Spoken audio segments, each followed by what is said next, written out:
Okay, great. Well, thank you everybody so much for being here.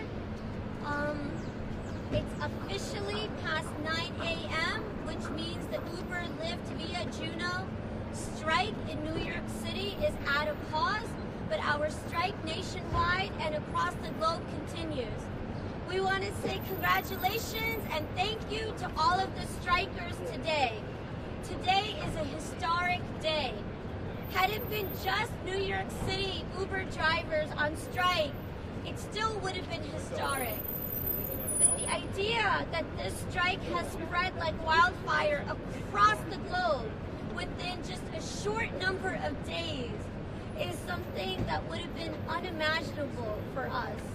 But it really goes to show you the urgency of this fight and the depth of driver unity and the visceral sense of rage that Uber, Lyft drivers are feeling across the globe.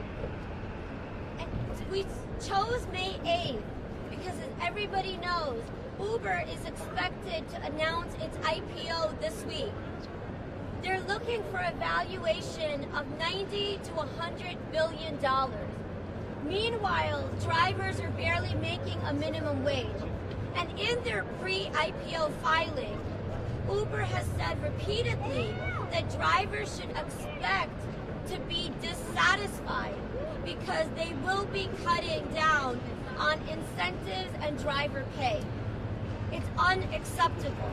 They've also said that they're going to go more quickly into driverless cars. So in these 5 years ago, they looked to flood the streets with cars and drivers so that they can monopolize. Today, on the eve of their IPO, as they wait for investor money, they're looking to go as fast as possible into driverless cars. So the same men and women who built them their fortune, they can't wait, they can't get fast enough to replace them. That's why we went out on strike today. The strike call was initially made by drivers in Los Angeles, our sister organization. Since then, it has spread across the globe. In New York City, the members of the Taxi Workers Alliance, we have over 21,000 members in New York City across all the sectors, out of which over 10,000 of them drive just for the app cars. We took a vote to go out on this strike, both as an act of solidarity with our brothers and sisters across this country and across the globe, but also to demand that Uber and Lyft drivers should be guaranteed 80 to 85% of the fare. Up until 2017, drivers were paid a percentage of the fare. And then just as Uber and Lyft started to raise the fares on the passengers, they cut the drivers out of it. And instead, drivers were paid at a metered rate of distance and time. And that rate has been frozen. So while these companies take in more money from passengers, none of it trickles down to the drivers. On top of that, if you are a New York City driver and you get a fare outside of New York City, right now you're paid on New York City rates. However, if you're in Connecticut, New Jersey, and you're coming back, and they dispatch a fare to you, you're then paid at the rates of those cities and states. Even though you're a New York City driver, you're not being paid at a New York City rate for all of your jobs. And then there's the major issue of deactivations, where drivers are, deactivation is the fancy Silicon Valley term for being fired. Deactivations happen for drivers without any kind of notice. They happen overnight without any kind of cause and no appeal. So you lose your job overnight. You go without income, but on top of that, you still have to pay for all the vehicle expenses for a vehicle that you purchased in order to go to work with these companies. From their inception, these companies have treated drivers as if they are expendable, that they can be discarded. And while they're looking to permanently do that to workers once they go into driverless cars, make no mistake that throughout all these years, they have treated drivers as if they're expendable.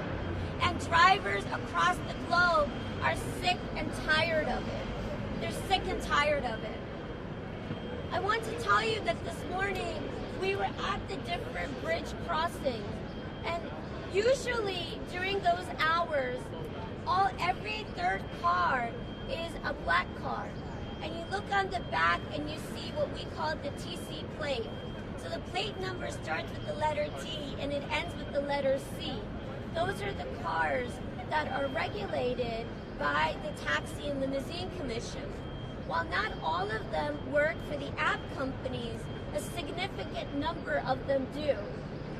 We had people on all the highways, you know, on the Bruckner in the Bronx, where usually the highways are bumper to bumper with TC plate cars. We saw that mostly it was private cars and trucks on the roads today.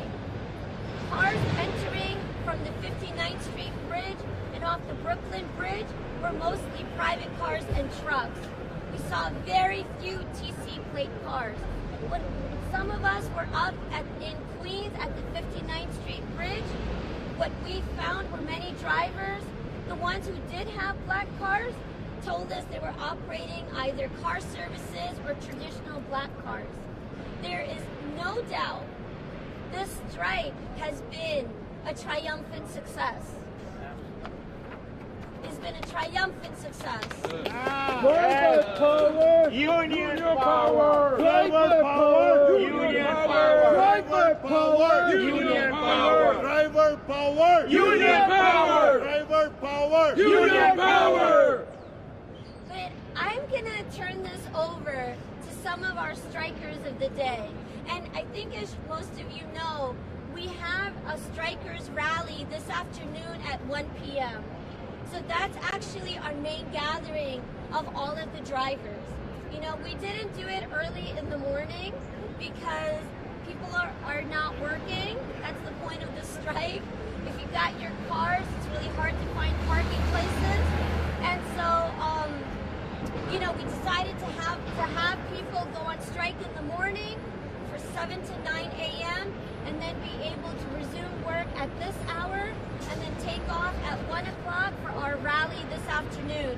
And the rally this afternoon will be of drivers across all of the sectors. So really, we wanted to have this press conference right now to be able to respond to you as to what we have seen about the effectiveness of the strike, you know, and how we as organizers are able to observe that. I can tell you, while the numbers will only come in over the next set of days, we know that, for example, in Manhattan, the surge was 2.2 times.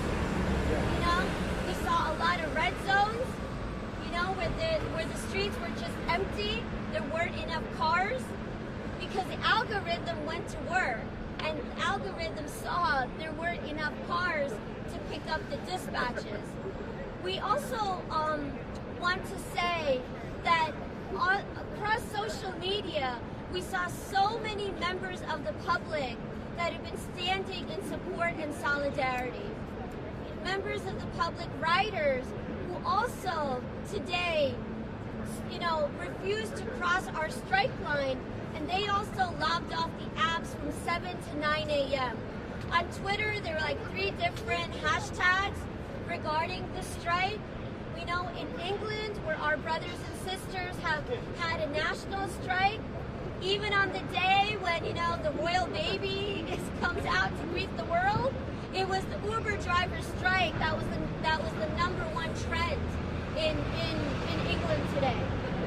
And, you know, we see the effect of this strike. We've seen so much excitement, not only from the drivers, but from the public who have stood up with us. And so we also want to say We also want to say thank you to the members of the public that have respected our strike line and have stood in solidarity with us. So now I'd like to turn it over to one of the strikers of the day and also one of the organizers of this strike. Yeah, name and title, please. Bharavi Desai, Bhairavi, Desai, D as in David, ESAI.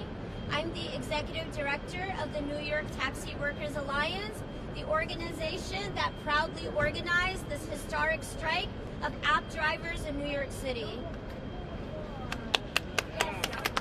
Driver power! Union power! Driver power! Union power! Driver power! Union power! Driver power! Union power!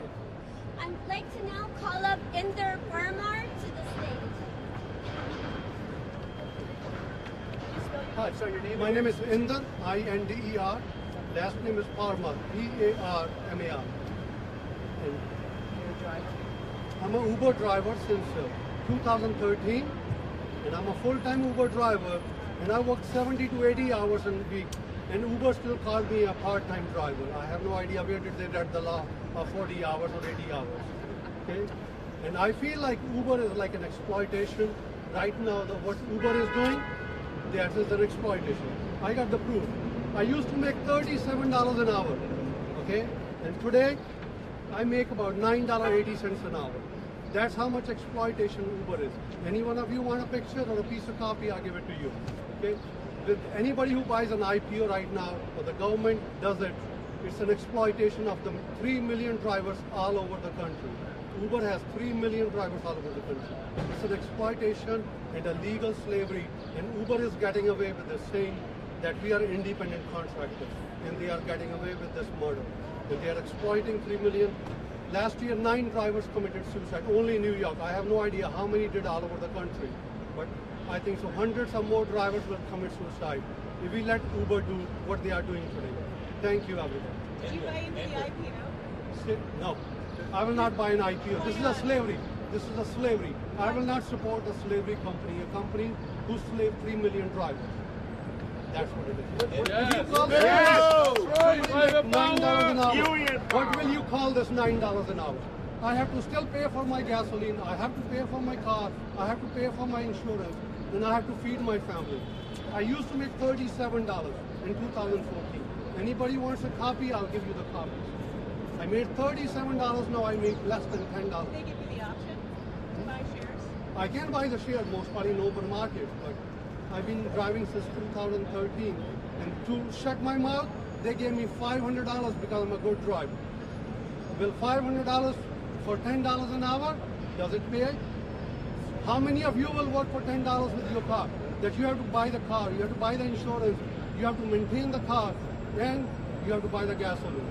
And I still have to take out the tolls out of $9.80. Is there any legal action you as an organization can take We to cannot. challenge what they're doing, to that they're bearing down benefits and pay? Uber is hiding behind that I'm an independent contractor.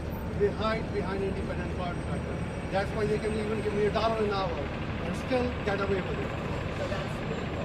That is, we want the Labor Department and the government of the United States to get involved in this thing and figure out how to resolve this problem. Because that's what they are doing right now. Is this like a dehumanizing experience? It is. This is the worst experience I have in the last 30 years I've been in this country.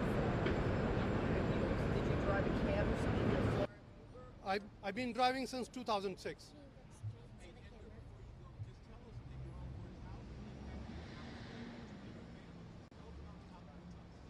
Okay, with this money, I could not survive. I have 3 kids, all 3 finished their college. One is working for TD Bank, my daughter is working for Standard Motor Parts, and my son is a software engineer. And that's how they are helping me, I'm surviving. Plus, I got one nice job, nice lady. I drive her about 40 hours a week.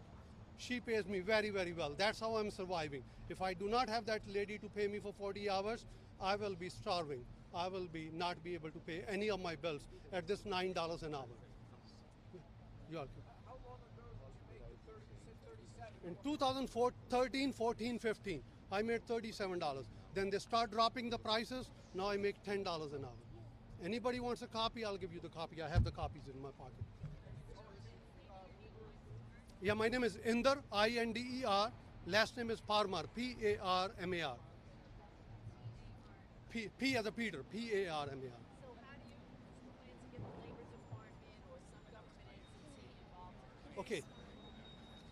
When I was independent contractor with the taxi companies, with the limousine companies, they usually give me a job in advance. They tell me tomorrow morning I got 8 a.m., 10 a.m., 12 a.m., 2 p.m.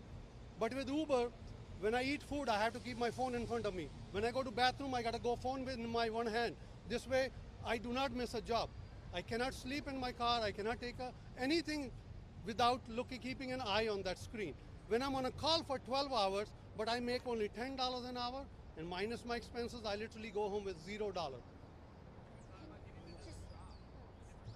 I have to look for, because my investment is $60,000 in a car, then another $6,000 in my insurance, and another $1,200 on the registration of my car, plus my hack license, plus my TLC. My investment is also $70,000. I cannot walk away with this $70,000 worth of investment.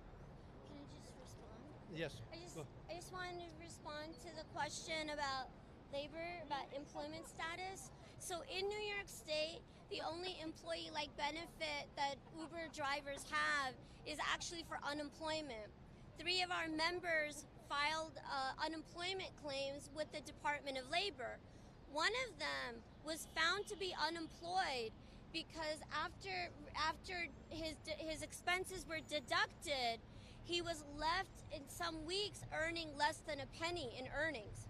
So he was effectively found to be unemployed, even though they had never deactivated him, because he was earning only poverty wages. Well, when 3 of our members filed for that unemployment, and one of them for 10 months never got an answer, then the Department of Labor told him that his case and the case of every Uber driver was under executive review, not by the Department of Labor, which we took to mean it was under executive review by the governor. And so we sued the governor in federal court to require the Department of Labor to investigate these claims. And once the claims were independently investigated by the Labor Department, the drivers were found to be employees. The judge made a ruling that Uber appealed it. There was a trial and there was an appeal. And again, Uber lost. So the actual decision of the New York State Department of Labor is that at least for the purposes of unemployment, the drivers are considered employees.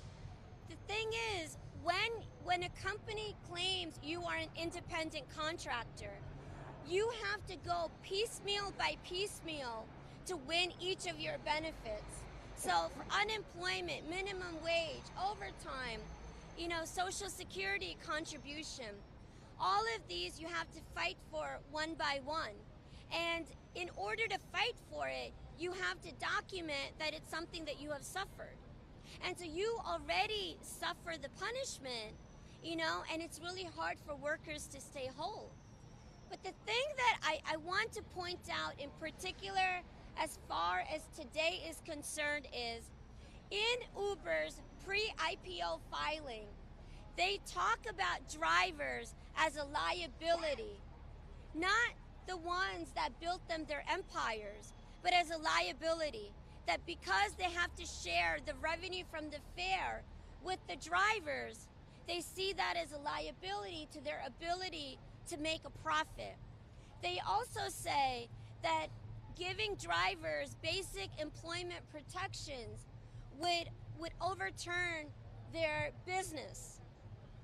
And we have seen, after Lyft's IPO, we have seen from various analysts who've talked about that in order for who have advised these companies to basically cut down on the number of drivers, cut down on driver pay, and go as quickly as possible into driverless cars. Because from the get-go, Travis Kalanick, the founder of Uber, had a very famous quote where he said the only problem he has is he has to share some money with the dude in the front seat. From day one, they have seen drivers as expendable and as liabilities.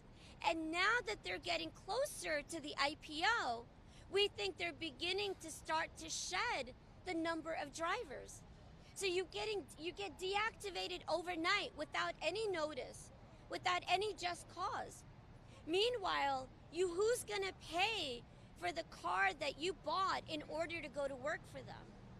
It's not acceptable. It's not acceptable for workers to be treated this way, particularly while these companies try to get valuated at $100 billion. What about lawmakers or legislation that was up to the council? I know they ran away from Uber, several years ago. Right. Or state lawmakers or congressmen.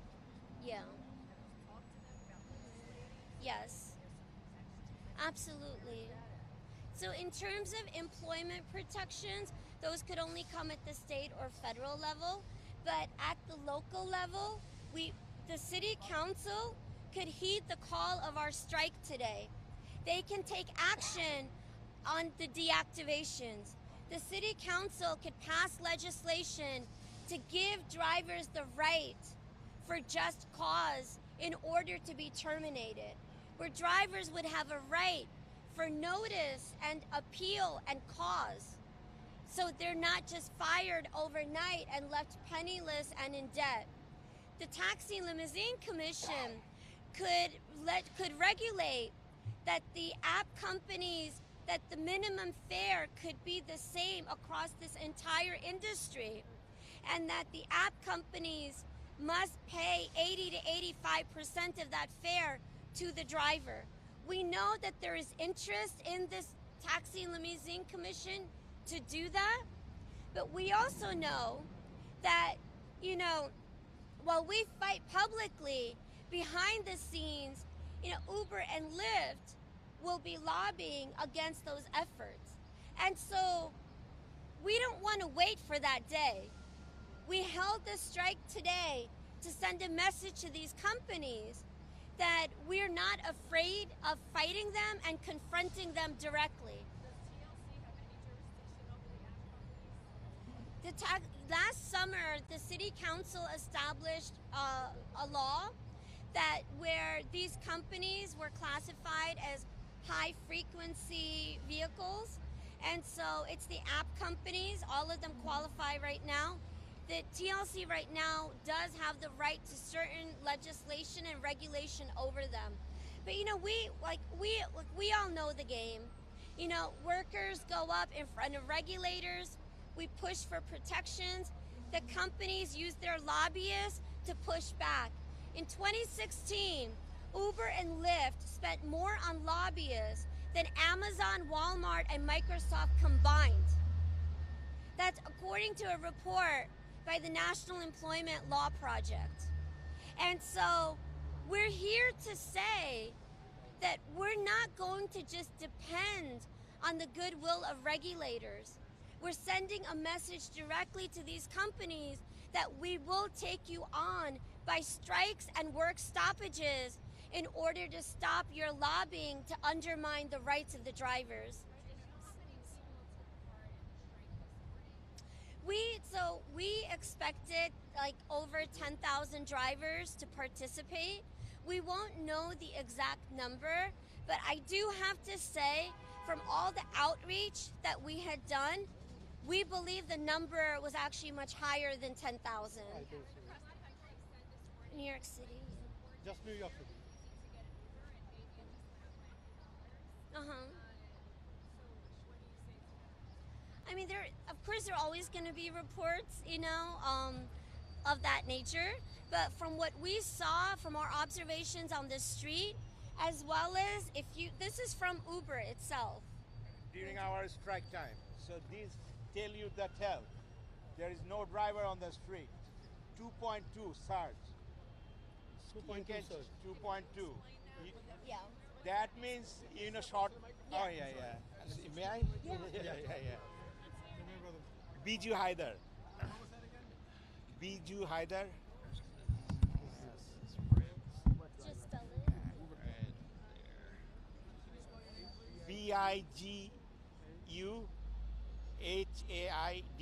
Haider.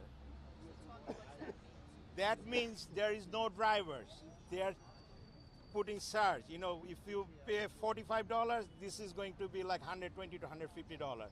Driver will get, but probably they charge per passenger $200 to $300. You know, the so-called upfront pricing. We don't. This is business district, Manhattan. So this is tell you the tell. How successful is the strike? Screen Oh, but- Now, is that showing? No. During the strike time. This is a screenshot. During the strike. during the strike. It's a screenshot. So you can see the time. You know, I Don't can wait. see the. Hold it still. Don't move your hand. Hold Okay. it still. Stay still. Take that off. And anyone can.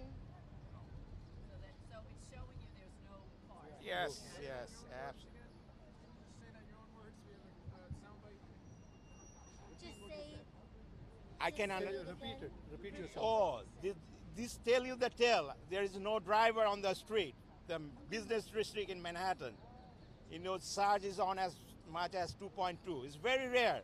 It's probably last time 2.2 is during the 31st night. You know, 31st December.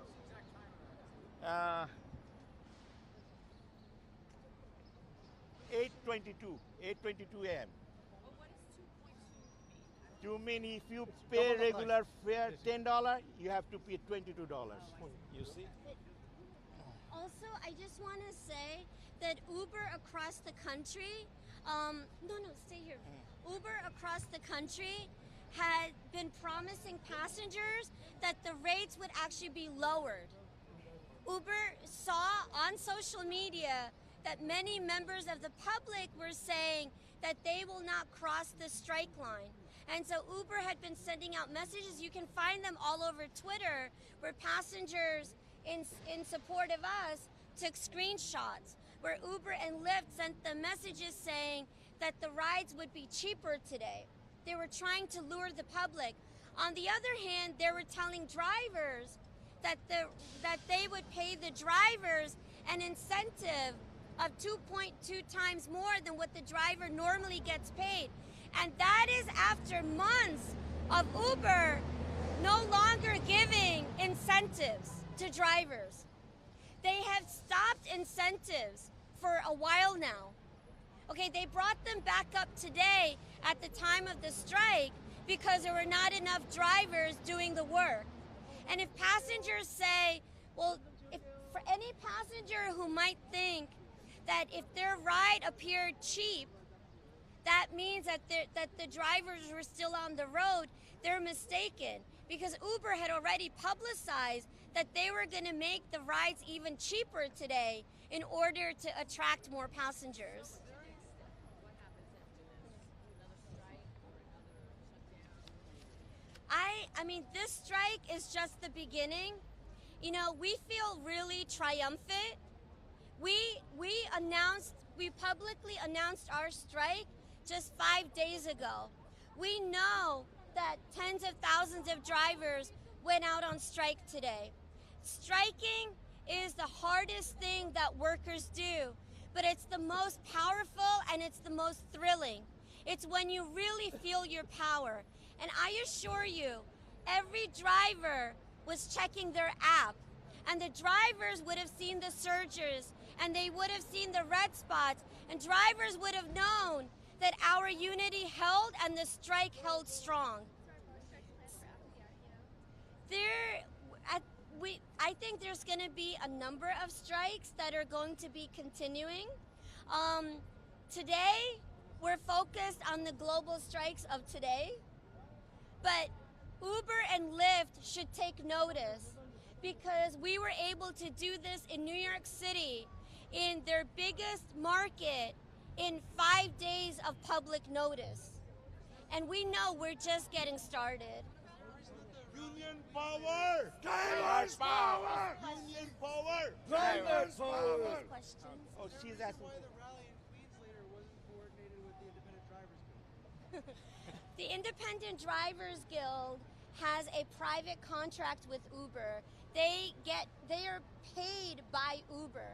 In that private contract, which was announced around 2016, they admitted, and like there was coverage of this in like the New York Times, where they admitted that they agreed to not strike against Uber and to not file labor violations against Uber.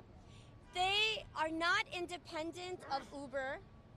They are a sham company union which goes against every single principle that people like us believe in, because we're supposed to be working for the interests of the workers. We're not supposed to be taking money from the bosses. And so we know that IDG has done its best to create confusion.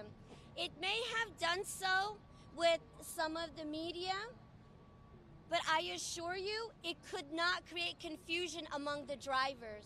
The drivers have held strong, and our unity could not be divided or disrupted. The minimum pay rules were just a start. You know, it took a long fight to win them, but we've always said that they were just a start. We don't want a minimum wage to become the ceiling. Minimum wage should be the floor. It should not become the ceiling. It cannot be the maximum of what drivers earn. It should only be the minimum of what drivers earn. The only way for drivers to earn more is if they continue to get a percentage of the fare.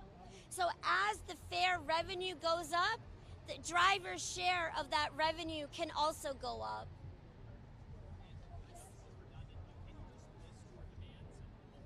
Sure, yes. The demands of our New York City strike. So as you know, the number of cities were striking across the country and across the globe. In New York City, our demands are that we want a return to a regulated commission system where the commission is capped, and so drivers are entitled to 80 to 85% of the fare. We want an end to upfront pricing. Upfront pricing is where Uber charges quotes a rate of fare to the public, and then the driver is paid at distance and time on the meter at a different rate than what the public pays. What we have found is that that once Uber separated driver pay from what the passenger pay is, that Uber started to take a higher share of that fare. It used to, when Uber started, they were taking 10% commission. Okay, in 2014, it was 10% commission. By 2017, it was 25% commission. Under upfront pricing, we have seen commission on certain fares as high as 40%, 50%. That's how little of the fare the drivers were getting, even though the drivers have to pay for the vehicle, the insurance, the gasoline, the maintenance, the repairs, all the major expenses related to this job. So our demands for today are drivers should have a guarantee of 80 to 85% of the fare. No more upfront pricing where drivers are cut out of the fare revenue. And we want an end to deactivations without any notice or just cause. Drivers should have a right to receive a notice and to appeal any type of a firing.